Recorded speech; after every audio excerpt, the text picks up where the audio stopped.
Next, The the sixth. The Pennsylvania recount. Oh, there's no recount. There's no It's over. It's over. I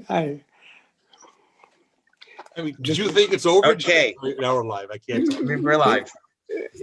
I think so. Okay, good. At least one of you's in touch with reality.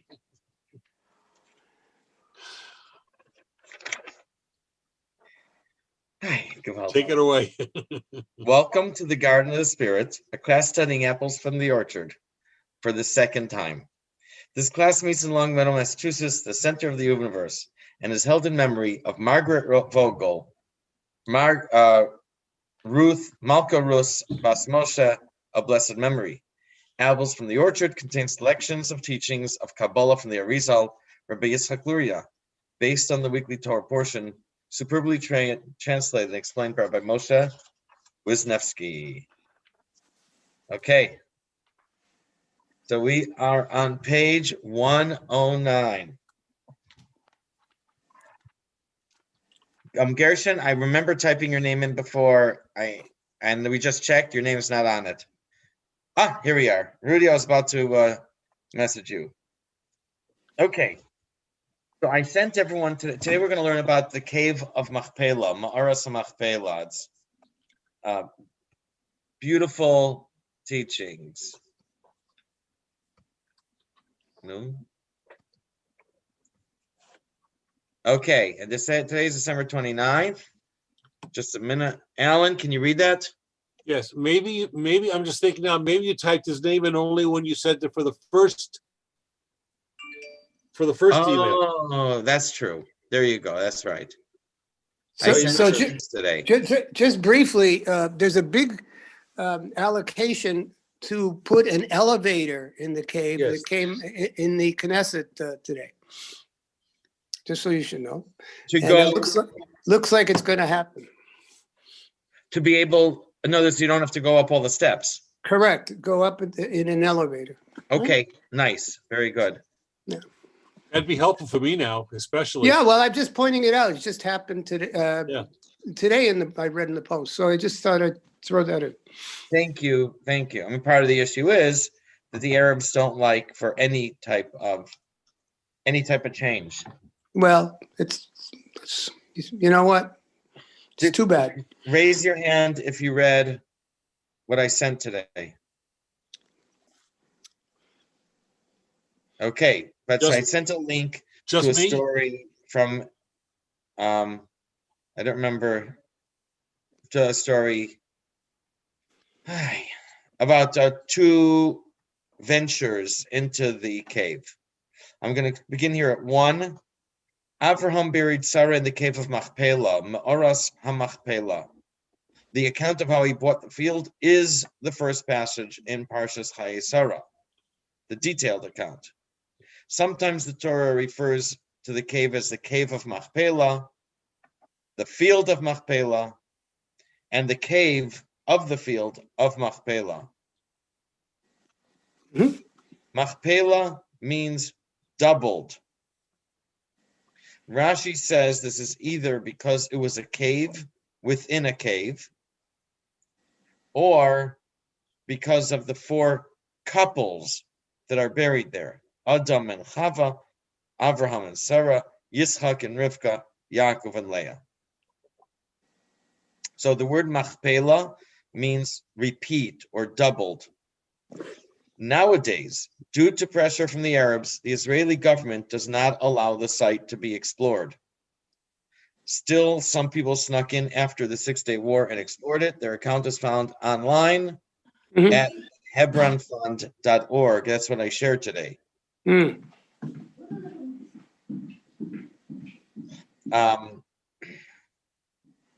One of the most fascinating visits that I had was 1996.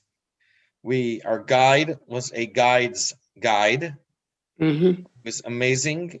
And he lived in Kiryat Arba for about, I think, 15 years or so. Mm-hmm. Kiryat Arba is a settlement built next to Hebron that the government opened as a, what do you call it?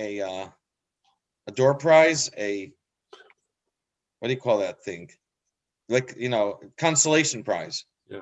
Consolation prize so that the people shouldn't push to move into Hebron. The story of the new settlement, there was the settlement, the Jewish presence in Hebron never ceased until 1929 after the riots, when about 68, 69 Jews were killed, and the British government said, we can't protect you, everyone leave. They were massacred. Massacre, what did I say, riots? Yeah. You said killed. They were massacred by the Arabs, and they turned the synagogue into a dung heap. So thank you. We had a rabbi at the shul in the old neighborhood in Chicago, where our family, when I was a kid, we walked there. It was far away. We went to Rosh Hashanah Yom Kippur, and there was a handful of people left. The rabbi learned in Hebron. Now, there was a Rosh Hashiva in Chicago, and his brother, Epstein, his brother was a Rosh Hashiva in Hebron. So there were a number of Chicago boys who went to learn in Hebron in the late 20s, and at least one of the Chicago boys was one of the people killed. So the rabbi in this shul, Rabbi Winchester, he had a daughter in Boston for many years, and he was there in the yeshiva. He said afterwards that it says, I think what Ashrei Sheyochaz is Nitbeitz Vasala. Happy is the one who smashes the babies on the rocks, and the Tillim that we say in the davening on Shabbos. And he was wondering, like, how, he wondered, how can we do that? So it's a difficult pasuk to explain. He said he saw that by the massacre, that the Arab children ran around to the bodies on the floor and kicked them to see if they were still alive. And the body would stir and say, look, they're still alive. Come and stab them. So those are the Arab children. In 19, and after that, the presence of Hebron was over. In so what I heard from this guide, Yigal Klein, Alav Shalom, is that after 67, the Jews came in, and the Arabs were terrified at that time. They welcomed them they invited them to the home, and there was a tablecloth. The tablecloth was a talus taken from the shul. The Arabs are big looters. They loot everything that they can get their hands on. And the Arabs were expecting revenge. They were expecting massacres in return. And the Jews came and said, we're not going to massacre you. What do we want from you? We want you to be on good terms with us. We want you to be our friend. And the reason I say that is this has been, in my opinion, the number one big policy mistake that Israel has made in dealing with the Arabs, with the Palestinians, probably throughout its existence. The idea of, we don't want to defeat you. We just want you. We want you to be on good terms with us. We want you to be our friend. And the Arabs saw this as a big weakness, and so they asserted their authority over the holy places, and make a fuss with any little thing that goes on. There is a book called My Hebron, which I read, I think, on the flight to Argentina. I don't know. It's a very interesting. It's a story of one guy who came in from Russia, had no clue about the politics involved, and he jumped right in, very innocently, naively. He pretended to be naive, and he ended up single-handedly cleaning out the shul. What you said, the sheep pen. The goats and the sheep were used there and crapped all over This guy single-handedly cleaned it up. And then when it was done, all politicians came in and took credit for it, and he was totally ignored and overlooked. So there's a book called My Hebron that tells his story. And then, of course, probably everyone here knows the story of Rebbetzin Levinger. I think she passed away a few months ago. How they renewed the settlement in Hebron in about, I think, 1970. Fascinating story, a beautiful story. Yeah. So anyone could look it up. So the people who live in Hebron are heroes, and it's because if they weren't there, it would be very difficult to visit the cave of Machpelah. And you should go to Rabbi Cohen, who is in the Chabad there, and makes a great hospitable place for anyone who wishes to show up, and has great several learnings. Rudy and Alan and I experienced that on one JLI trip, and I've experienced it a few times at the Chabad there. They have programs, they have learning sessions. They give you a lot of educational experience. And one of the things is he does a lot with the soldiers that are there. Yep. Many of whom resent the Jewish presence in Hebron. Yep. So he's there, he welcomes them, and they appreciate very much. He helps change their perspective. He does. And you go to the neighborhood, and so you met him, Tim? Yes, several times. Yeah. So, and I should say that right now there's about 450, 500 Jews who live there in Hebron. If the government allowed them to, there would be thousands of people. Yep. By the same token, I read an article. I read maybe a book. But the Hebron that we see, the Arabs, Israel was forced to shut down the streets and shut down the stores because of Arab harassment. So the Arabs show this to let's say, the visiting journalists. They say, look, we can't have our stores, we can't have. Meanwhile, just like 5 minutes away from there's a bustling city of Hebron with shopping malls and big commercial districts, but they don't take the like the Europeans and the journalists, they don't take them to see that, because then it would show that things are good up. So they just show the streets are closed. So,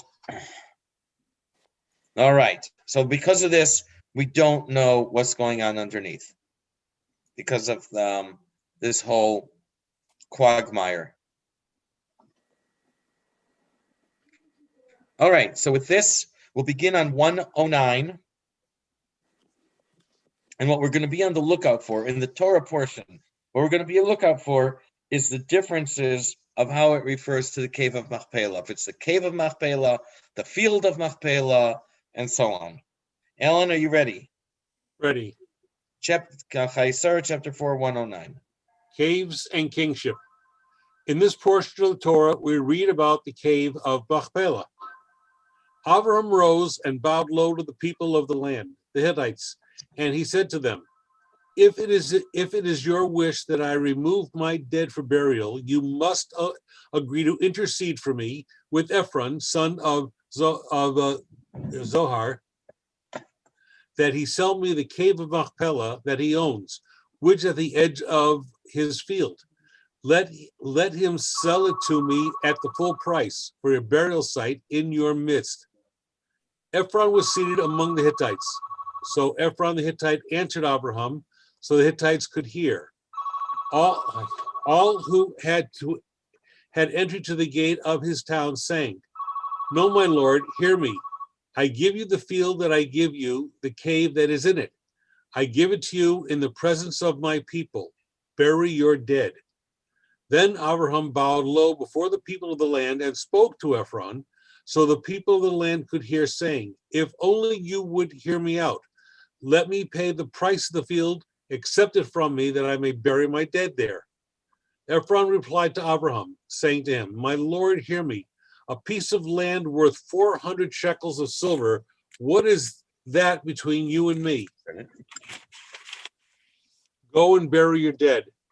Abraham heard Ephron's terms. Abraham paid out to Ephron the money that he had named so the Hittites could hear, 400 shekels of silver at the going merchant's rate. So Ephron's field in Machpelah near Mamre, the field with its cave and all the trees within the borders of that field, passed to Abraham as his possession in the presence of the Hittites, of all who had entered to the gate of his town. And then Abraham buried his wife Sarah in the cave of the field of Machpelah, facing Mamre, that is Hebron, in the land of Canaan. Thus the field with its cave passed from the Hittites to Abraham as a burial site. The cave of Machpelah is mentioned 3 more times in the Torah. And his sons, Yitzchak and Ishmael, buried Abraham in the cave of Machpelah, in the field of Ephron, the son of Zohar the Hittite. Bury me with my fathers in the cave in the field of Ephron the Hittite, in the cave that is in the field of Machpelah, opposite Mamre, in the land of Canaan, the field that Abraham bought from Ephron the Hittite as a burial plot. And his sons carried him to the land of Canaan and buried him in the cave of the field of Machpelah, the field that Abraham bought for a burial plot from Ephron the Hittite, opposite Mamre. Okay, I think that the paragraph before what you just read, it says, in the cave that is in the field, probably should also be bolded.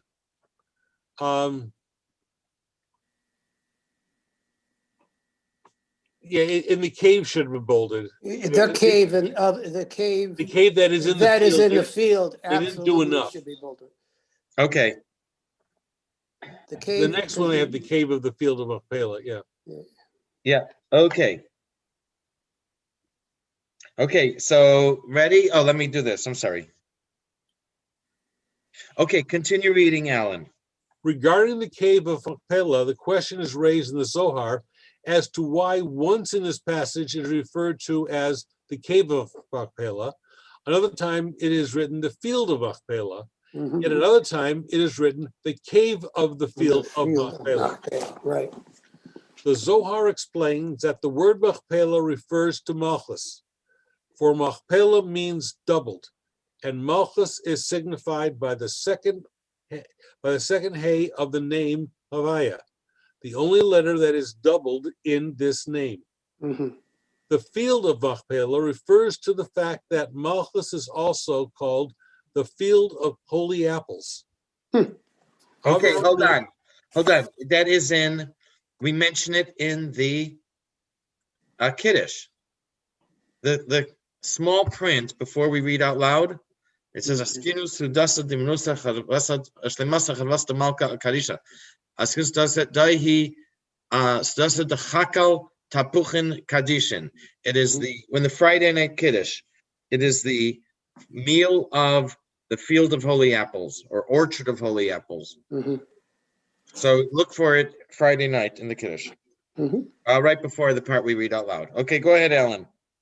Avraham knew that the divine presence, the Shekhinah, synonymous with Malchus, was present in the field surrounding this cave. And that's why he wanted to bury Sarah there.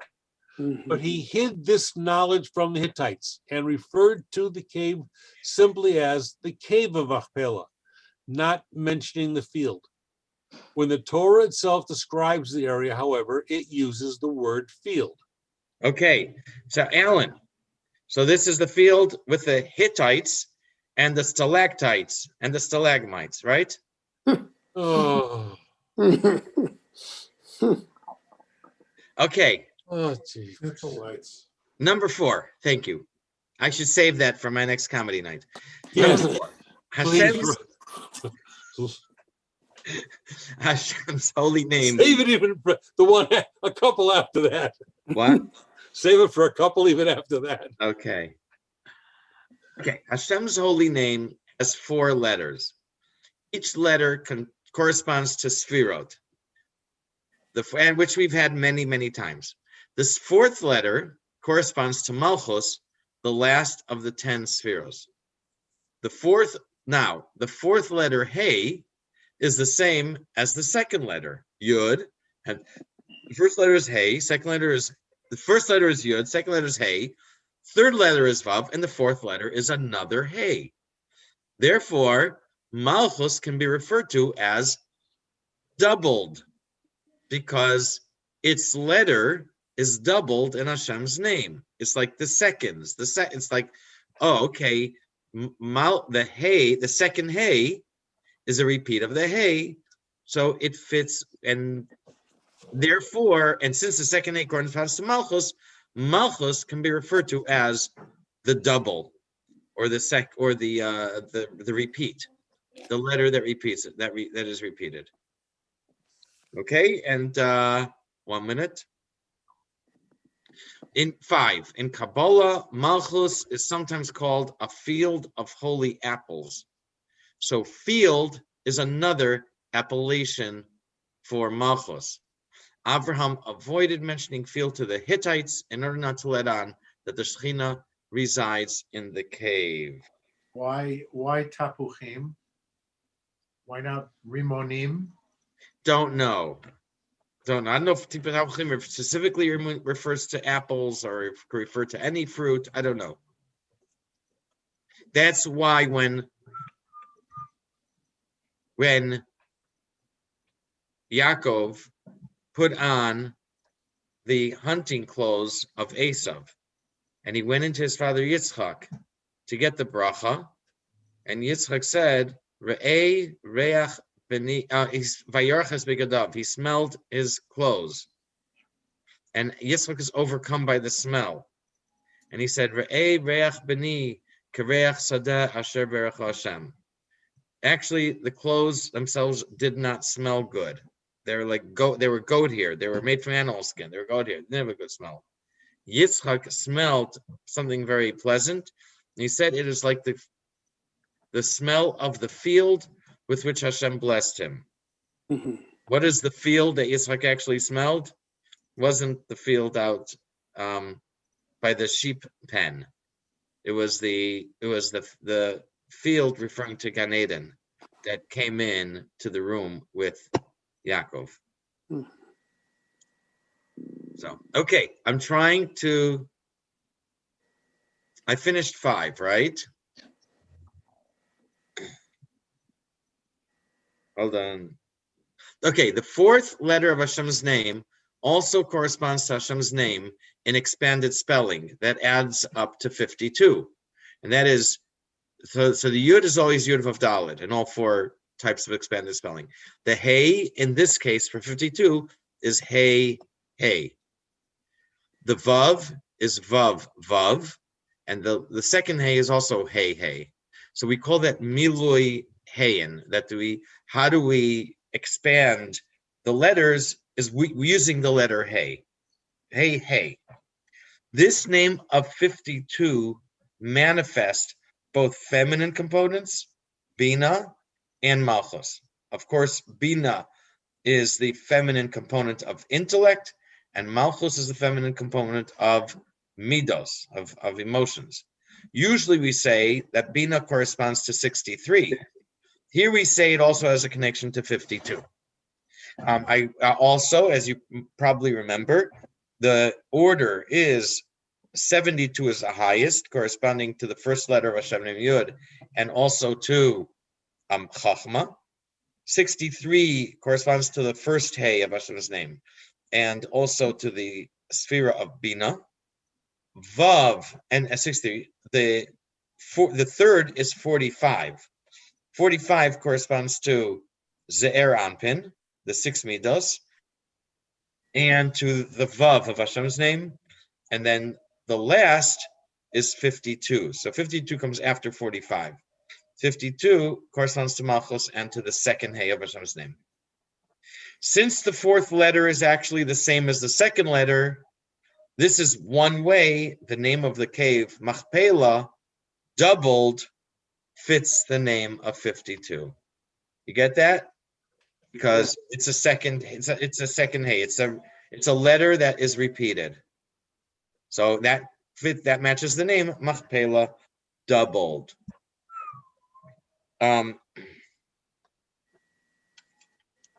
Okay, Alan, you want to continue?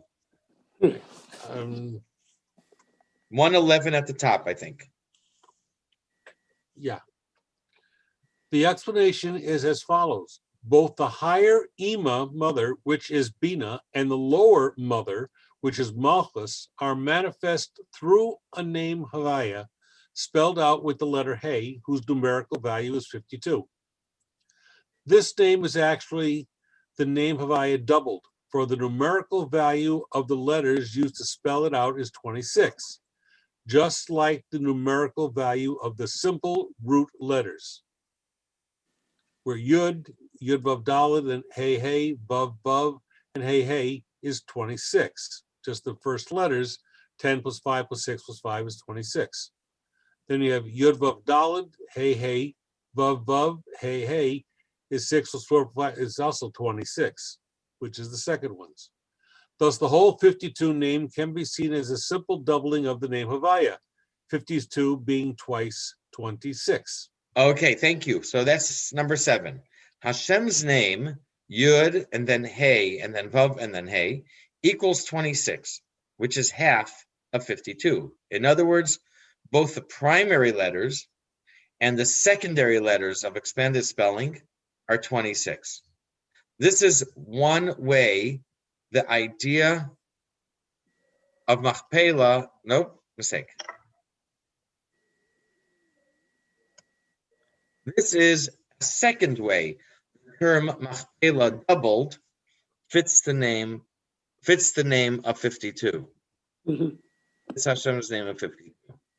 Okay? 8. In this name, 52, when each letter is expanded, the secondary is the same as the primary. The first one, Yud, is Yud Vav Daled. Yud is 10, and the primary letter, Yud, is 10, and the secondary letters, Vav and Daled, also equal 10, 6 plus 4. Each of the other letters Are the same. The secondary letter is the same as the primary, exactly. Hey is Hey Hey, Vav is Vav Vav, and Hey is Hey Hey. This is a third way the term Machpelah doubled fits the name 52.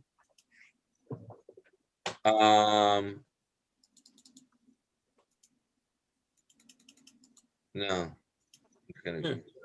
Okay. Jim, would you like to continue furthermore? Furthermore, each individual letter is doubled numerically. The numerical value of the first letter Yud is 10, and the combined numerical value of the two letters used to spelling it out, Vav Daled, is also 10. Similarly, the last three letters of the name Chavaya, Chay Vav Chay, are spelled out with the same three letters, Chay Vav Chay. The last three letters are spelled out by simply doubling them. Continue. Therefore, this name in general is called Machpelah, for it is a doubling of the name Chavaya. The word Machpelah means double, from the root Kaf Pei Lamed. Okay, thank you. Okay, we're now at the top of 112. So what we find here is that the name of the field in the cave, Machpelah, is a very good match for the 52, for Hashem's name of 52. 9, the two primary letters, Hey, and the two secondary letters, Hey, correspond to 4 levels within Bina. 2 of Bina and 2 of Tevuna. Tevuna is an alternate form of Bina. It comes from the same shorash. Bina it has the Beis and the Nun, and Tevuna also has the Beis and the Nun. And there's differences between Tevuna and Bina. I'm not very familiar with what they are, to explain it. So, but now we have 4 Hey. With the expanded spelling, we have 2 Heys. Expanded spelling turns it into 4 Heys. Mm-hmm. The 4 Heys, 2 are for Bina and 2 are for Tevuna. Tevuna is an alternate form of Bina. These 4 levels, represented by the 4 letters Hey, comprise the parts of Bina. Of course, Bina, the second of the spheres, contains all 10 spheres, its own sub-spheres. And again, we have Chachma within Bina, Bina within Bina, Zeranpin within Bina, and Nukva within Bina. I guess those are the I don't remember that those 4 things might be the 4 divisions within Bina. Continue, Jim.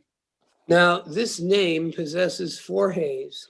That is, the 2 heys of the name Chavaya and the 2 heys used to spell them out. These correspond to 4 subdivisions of the supernal Ima. That is, 2 states of Bina and 2 states of Tuvuna, as we have explained elsewhere. Elsewhere, however, the Arizal explains that the 4 subdivisions of Ima are as follows. Its Chachma Bina Das are called the supernal Ima. Its Chesed, Gevura, Tiferet are called the first Tevuna. Its Nesa, Chod, Yesod are called second Tevuna. Its Malchus is called third Tevuna. According to this, there's 1 state of Bina and 3 states of Tevuna. That's all from Eitz Chaim. All right. In general, Tevuna is applied intellect as opposed to Bina, which is abstract intellect. It would thus make sense that Bina would only be the Chachma Bina Das of Ima, the intellect of intellect, while the other components of intellect would be its applications to emotion, behavior, and expression. Okay, and so I'm not going into that. That's okay. Number 10. Just as these 4 exist in Bina, which is the upper mother, so too they exist in Malchus, which is the lower mother. And then we will now connect each of the 4 letters, Hey, to terms for the cave of Machpelah.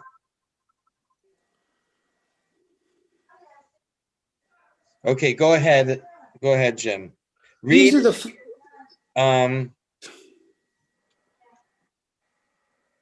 read to the bottom of the page.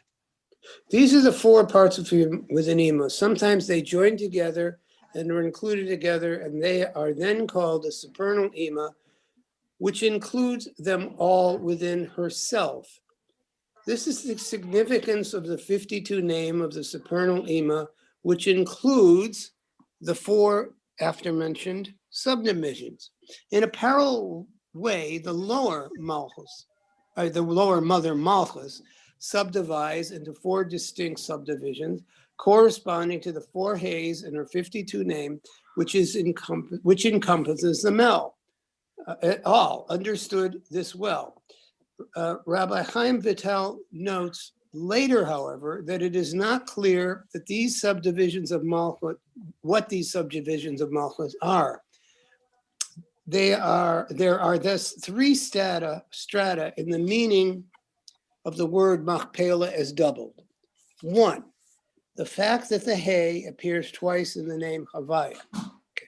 2, the fact that each of the Heys is spelled out with another Hey in the 52 name, giving 4 Heys. And 3, the fact there is a 52 name in both Ima and Nukva, giving 8 Heys.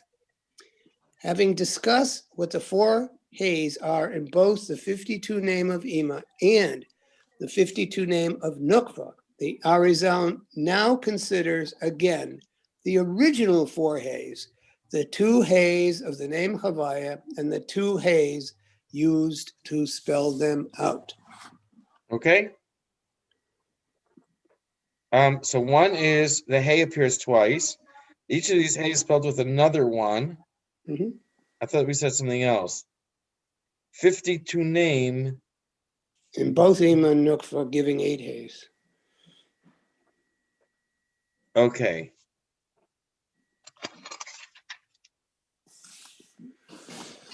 Mm-hmm. All right. Next. We are up to 11. How far did we go? We got up to 17. Okay. 11. So now he takes different terms that we started with, referring to the cave of Machpelah, and referring to the cave and how it's called in Torah, and connects it with each of the 4 Heys. So remember, we have the first hey of Hashem's name has a primary hey and a secondary letter hey. The second hey of Hashem's name also has a primary letter hey and a lower level of hey. When the Torah says the cave of Machpelah, or simply the cave, this corresponds to the primary letter of the first hey of Hashem's name. The cave of Machpelah. Okay, go ahead. Continue, Jim. Page 113 at the top. The first hey of them all is the origin, and is called the cave of Machpelah.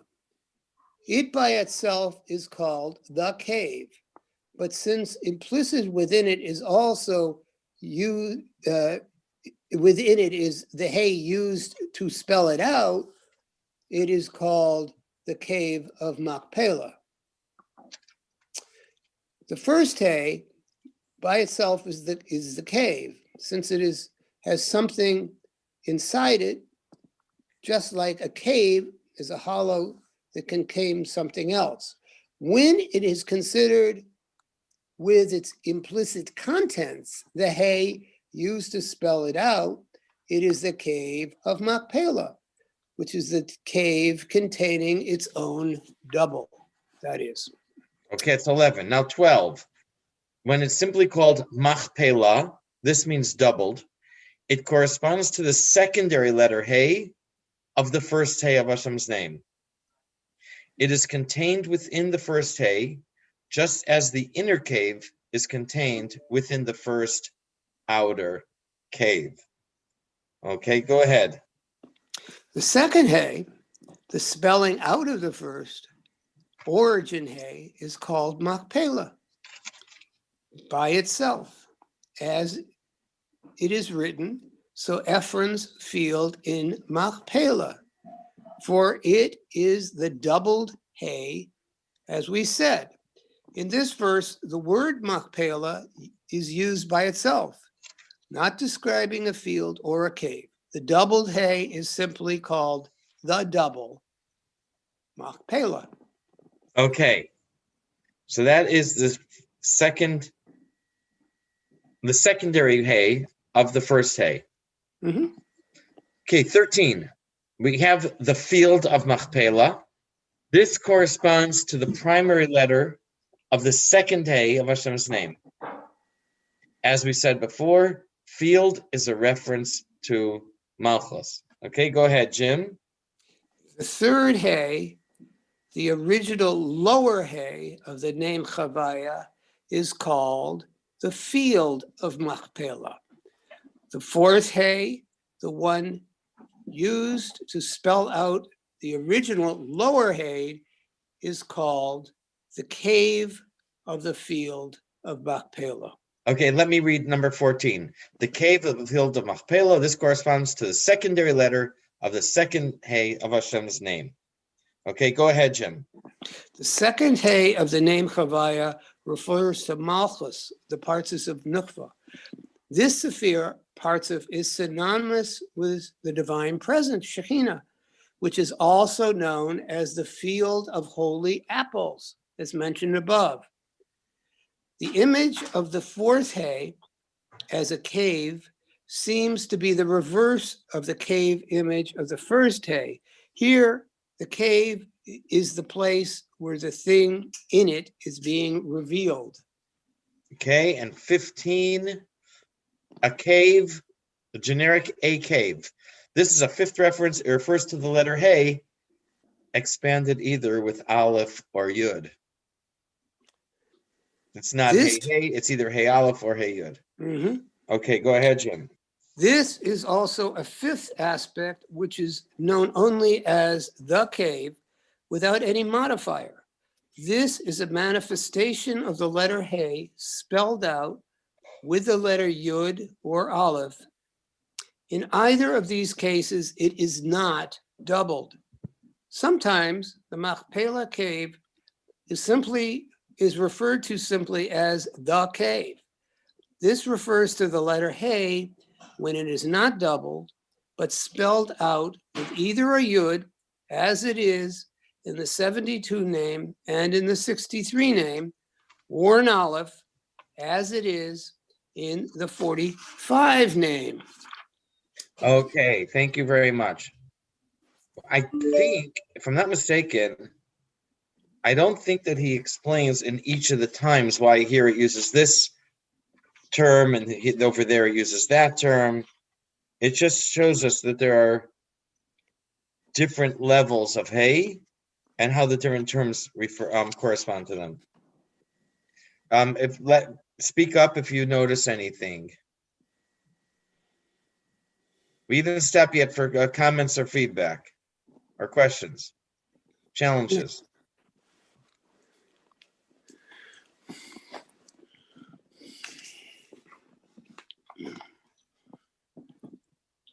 What were you Can I go on? expecting? What were you expecting? Okay. Okay, 16. In Birkat Hamazon, at the end, the last Harachaman,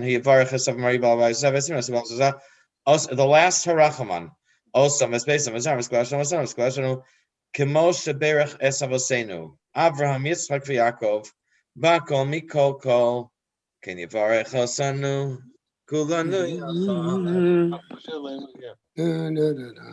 Yivrach Shalema ben Omer Amen. Okay, what is that? We say that Hashem should bless our father, our mother, and our children, all that we have, just as He blessed our forefathers, Avraham, Yitzchak, and Yaakov. Bakol, Mikol, Kol. What is Bakol, Mikol, Kol? It means with all, from all, all. The meaning of this cryptic comment is as follows. In the Torah, it says, Hashem blessed Avraham with all. Yitzchak said, when that after Yaakov brought him the food and left with the blessing, and then Esav came in, and Yitzchak said, he brought to me, and I ate from all. And then when Yaakov was with Esav and they were talking, and Esav says, I have a lot. And Yaakov said to him, I have all. So from these three, we see that Avraham was blessed with all, Yitzchak was blessed from all, and Yaakov was blessed all. And these are all-inclusive blessings that we mentioned in the benching. Our three forefathers and their wives were buried in the cave. The blessing for Avraham, which includes the other, was Bakol, with all. Its gematria is, drumroll please, 52. 52. And it's my idea that it includes the others. Correction. One of those forefathers was only married with one of his wives, buried with one of his wives. Correct. Which one? Rachel. Yaakov was buried with Leah. And Rachel was buried separately. Correct. In Bethlehem. Still there. Bethlehem. Yes, that is correct. She was, but Yaakov's other wife, Leah, was buried with him. 1 minute, please. Okay, Gershon 114. Are you ready? Take a deep breath here. Fasten your seatbelts. The numerical value of this name is also that of the word for with everything, vakol. And it is known that the three patriarchs, Abraham, Isaac, and Jacob, merited with everything, bakol, from everything, mikol, and everything, kol. Therefore, the three of them were buried in this cave. Immediately after Abraham purchased the Machpelah cave and buried Sarah in it, we were told that Abraham was old, having arrived in days, and Hashem blessed Abraham with everything. The word for with everything is vakol. The numerical value of Vakol is 52. Base, Kaf, Lamed, 2 plus 2 plus 30, 52. Wow. It is stated that in the Talmud that Hashem gave the patriarchs a foretaste of the future world while they were still in this world. For Abraham, this is alluded to by the verse just quoted, and Hashem blessed Abraham with everything, Vakol. For Isaac, the allusion is found in the episode where Jacob stole the blessings he had intended to bestow on Esau.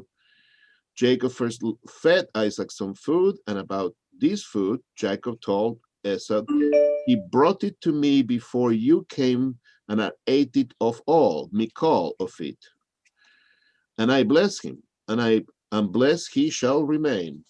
It should be not Jacob later told Esau. Shouldn't it be Isaac later told Esau? Thank you. Right? Yep. Yeah, it should be Isaac later told Esau. Okay. Yeah. I got that. Thanks. Mm-hmm. Okay.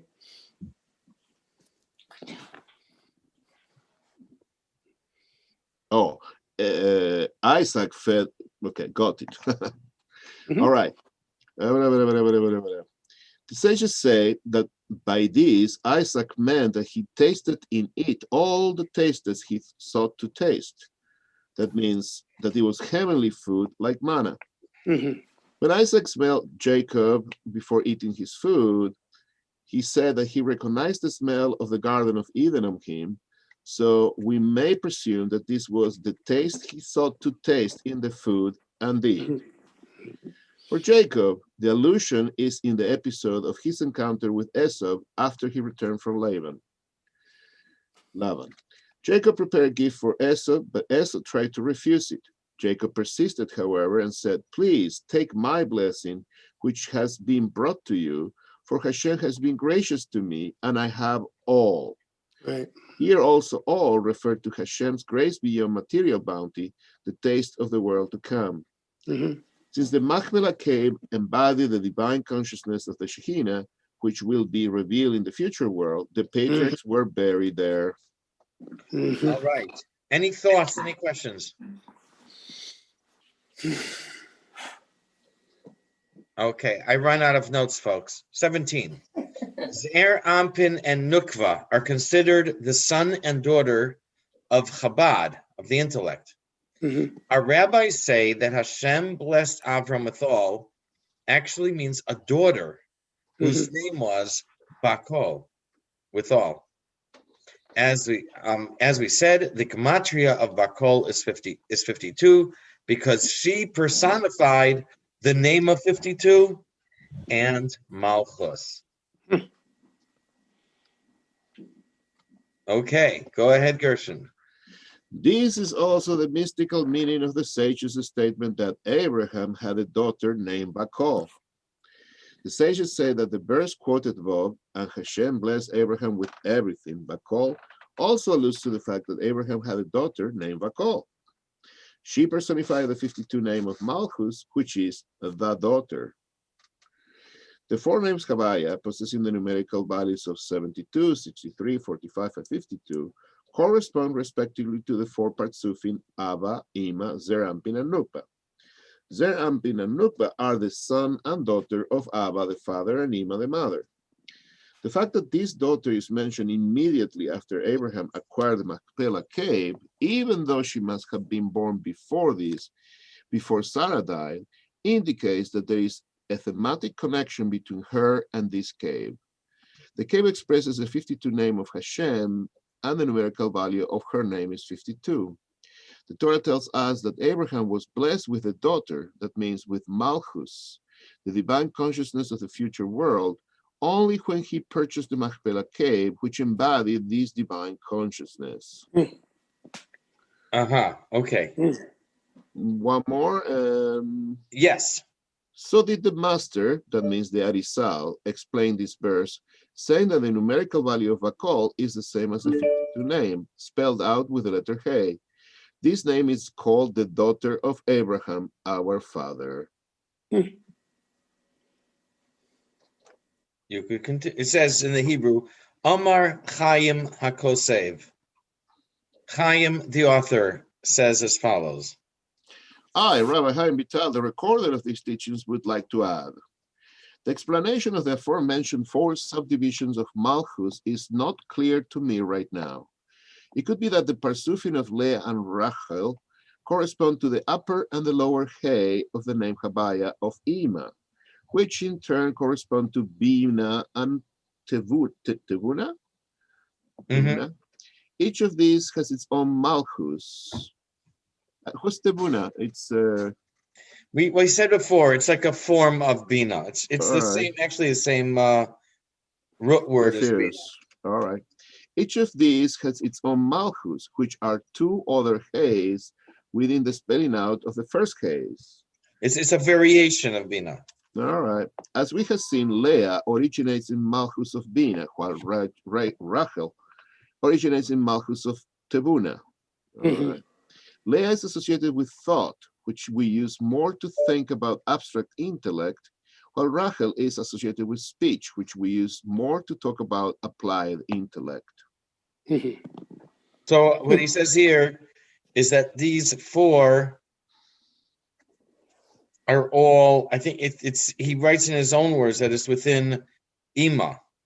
The 2 Heys, the upper Hey and the first Hey and the second Hey, are all within Bina. Yep.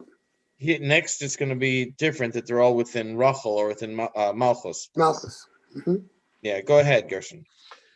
Or it could be that all 4 are within Rachel, as we have explained in our exposition of Rosh Hashanah regarding the first blessing of the Amidah, with reference to the 4 beginnings of the year.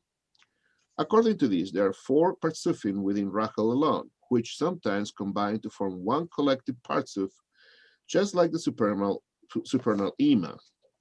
Based on the above, it is explained in Hasidus that 2 Heys manifest in the cave of Machpelah are the lower and the upper Garden of Eden, the abode of the soul in the afterlife.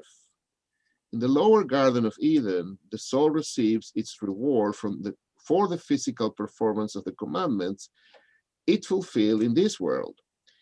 In the upper Garden of Eden, it receives its reward from the intellectual and emotional intentions it invested into performing these commandments. Interesting. The 2 Heys become manifest at the 2 levels of the Garden of Eden because the form of the Hey indicates expansion into dimensions. The 3 lines that make up the Hey indicates the 3 dimensions of breadth, length, of depth. The disconnected leg of Hey is seen as a line perpendicular to the plane defined by the 2 connected legs. For the soul to experience divinity, it has to assume dimensions. That is, it has to be expressed in a way that a sentient being can integrate it into its own consciousness. This translation of divinity into a form that the soul can integrate is indicated by the doubling of the Hey. The second Hey, latent within the first, reveals the expression implicit within the Hey itself. In contrast to the 2 Heys are the Yud and the Vav. The Yud indicates Tzimtzum, contraction. The initial contraction divinity must undergo for the process of creation to take place. The Vav is seen as a farther type of Tzimtzum, a Yud that has been extended downward as a straight line. These Tzimtzumim are not a fleshing out of the divine consciousness with dimensions. The Yud and the Vav are not spelled out with the letter Hey. The Yud is spelled out with the Vav, which indicates farther Tzimtzum, plus a Dalet, which comes close to being a Hey and its source, but it still lacks the true relief of 3 dimensions. The Vav is spelled out with another Vav, indicating their farther Tzimtzum. In the ultimate future, after the soul returns from its temporary abode in the afterlife and it's resurrected in the rectified physical world, there will be no need for the soul to experience such processed divine consciousness. That means there will be no need for the name Havaya to be spelled out. The haze of the name will be able to experience the Yud and Vav directly. And in fact, the Vav will not be necessary, not necessary. In the future, the name Havaya will be spelled out Yud-Hey, Yud-Hey, indicating that both thought and speech will be able to express divine consciousness in its fullest form. This is alluded in the verse, on that day Hashem, Yud-Hey, Vav-Hey, will be Yud-Hey, Yud-Hey, one, and his name will be one. What's that verse? Shema. Nope. No. No. Elena. The end of Aleinu. Elena. Nemar v'haya Hashem lemelech al kol haaretz. Oh, the end. Vayomahu, on that day, Yiyeh Hashem echad v'echad. Hashem will be Yud Hey, Yud Hey. He will be. So this last thing is like a little beyond me. It doesn't speak to me, guys. It's if you want me, I mean, I can go into it more and work on it. I think this whole section we're just scratching. We're not even. Yeah, we're no. It's a preview of things to come. No, we're not hitting it. We're not really hitting it. I agree. I mean, this is like talking about a universe without the emotional problematics that we have in this world. This is talking about a future where our emotions are not directing us away from our connection with Hashem. Sounds messianic time. Sounds so time of yes, that's what it's talking about. That's what I'm saying. It's a preview of things to come. I mean, that's what I see here. I don't know. Well, even beyond that, I think when you think about just the explanation, thinking about your notes and just ruminating over what we've been discussing. I mean, the things that can be learned out of just the word machpelah, ma'arata machpelah, the integration of Yud K Vav K, the similarity with 52. It also sheds light on the fact why Abraham paid a king's ransom for Machpelah. I mean, it wasn't 400 shekel. It was the what was it? What's the term? It's each of those shekels. It's a royal shekel. Each of those shekels was a centurion. Centurion. Right. According to Rashi. Rashi uses the word centurion. Right. He grossly overpaid because he knew the holiness that was being portrayed by the Machpelah, the significance, the individuals who were buried there, Adam and Chava. And I mean, this is just. And the Shekhinah that is present in the field and the cave, the Shekhinah that's present there. And isn't it true that when you go there, don't you get a tiny, we in our miserable little selves get a tiny taste of that presence? Well, of course. It begs the question, and I've never been able to grapple with this, truthfully. Why did they give up Hebron? I don't understand. It makes me sick. It just makes no sense to me. It makes me sick. They were running away. They left town. Do you know who, you guys? You probably know the story. Who captured Hebron in 67? Diane. Yeah. Wasn't it? Oh no. Yitzhak, the heavy guy. Sharon, the heavy guy. Nope. Who? Diane gave up the Temple Mount. He gave up the Temple Mount. Yeah, I remember one thing. Who captured Hebron in 67? I don't remember. Okay, here's the story. Briefly. I don't know, I think it was the third day of the war. Yeah. So fourth day of the war, they were planning, they took a break for the night. And they said, first thing in the morning, we're going into Hebron. Rabbi Shlomo Goren said, I gotta be there with you. Do not go without me. Yeah. And he went to sleep. Everyone was exhausted. And Rabbi Shlomo Goren woke up in the morning and he was the only one. So he jumped into his Jeep with his driver and told the driver, they left without us. Go catch up to them. Yeah. And the driver drove to Hebron. They're driving through, and all along were white sheets Right. hanging out of the windows. And he came in. He came into the center of Hebron. There was no Israeli army there. He was all alone.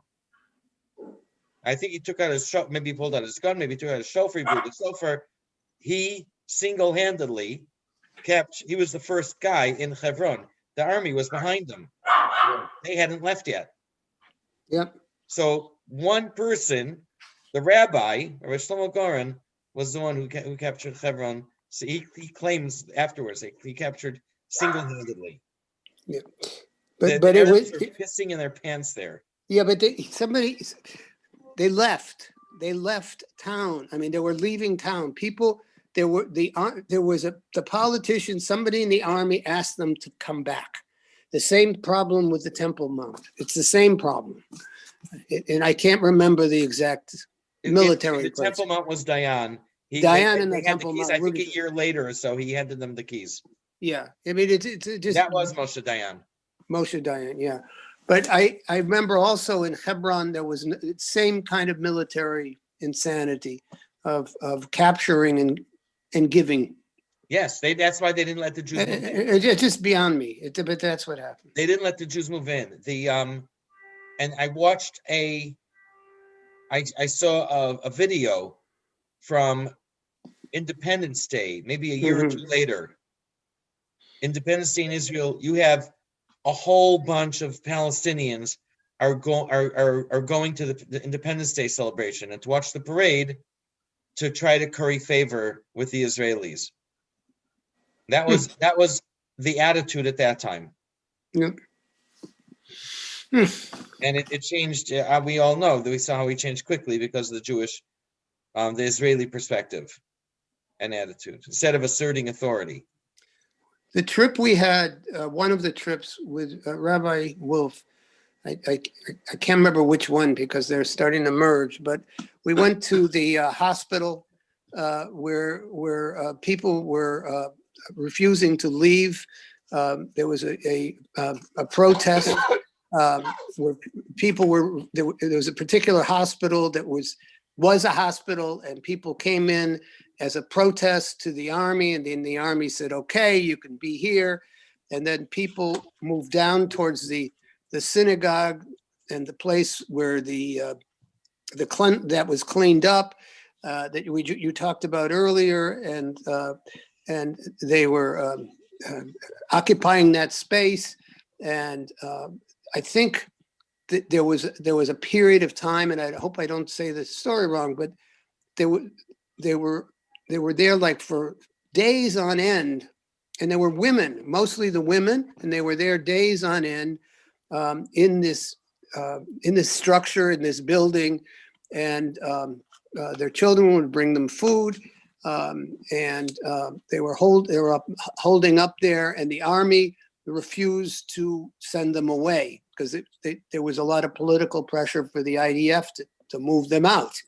But there was a protest, and they moved in, and we saw this, and we also saw some of the neighborhoods which were closed up, and they had formerly been really, they were Jewish neighborhoods that were closed up and boarded up, and the government prohibited their own people from coming back. And restricted them to other places. It was heartbreaking in a way to see all of this. Yeah. So very briefly, I don't remember all the details, but I mentioned before Rebbetzin Miriam Levinger, who was she was American, Yeah. and they went, I think in 68 or 69, they went in and they rented rooms in the hotel for Pesach. They decided to spend Pesach there, and they got a whole group together to rent the hotel. Mm-hmm. And they had the Seder there and so on. And the Arabs, I think they went in with some kind of trick that the Arabs were like tolerated them. But then a year or two later, they came in the early 70s. They knew that the army would kick them out. So what they did was the only women and children came in the middle of the night. That's what you're talking about. They came in the middle of the night, and I think they moved into the the outside, the yard of either the old police station or of the hospital. I think the hospital, These are yeah. Jewish properties from before yeah. until 1929. They were Jewish owned, and so Yeah. only women and children moved in. Yeah. Later, when they did what do you call it? The Gaza Strip, when they closed up the communities, and later the army got smart and they brought in female policemen to carry out the women too. Yeah. But in the early 70s they wouldn't carry out the women. Right. So women and children were there. I think 10 families. Yeah. And there was a standoff. They didn't want to carry them out, but they wouldn't let anyone else in. They did let in supplies like once a week. They didn't have running water and so on and so forth. Then there was a whole crisis. There was a boy who needed the dentist. So they negotiated back and forth. And finally, the army agreed that the kid can go to the dentist and then return. And then after about 6 months or so, they did allow them to move into some apartments, and they allowed the men to go in. There was a time that the men weren't allowed. I think the men would go make kiddush for them Friday night and then go back. And I don't know if you remember, it was Purim time, like the Friday night before Purim, that the guys were going back, and 6 of them were killed by Arabs. If I'm not mistaken, 1980. It was around this time. They were going back to Kiryat Arba. Yeah. And the government put a gag order, didn't even let the news report it. And but little by little, one thing then another. Then there was a time they couldn't, for all this time, they weren't allowed to bring in liquor into the Maras HaMachpelah. So they would daven Shabbos and Maras HaMachpelah. And if they wanted to have a kid, they had a kiddush every week, they had to use grape juice. And they would sneak in the wine, maybe in the grape juice bottle. And then there was for a while, and then there was a boy, the first bris to have there. Everything was a struggle. The Arabs would put up a fuss, and the army and the army and the government would back the Arabs. And then they had the first bris. So this was our first, our guide that we had in 1996. He was there at this first bris, and it was a whole big thing to get the government to allow that. And it's still going on. So this book of my Chevron is it tells one man's story. Very interesting how he did that. Okay.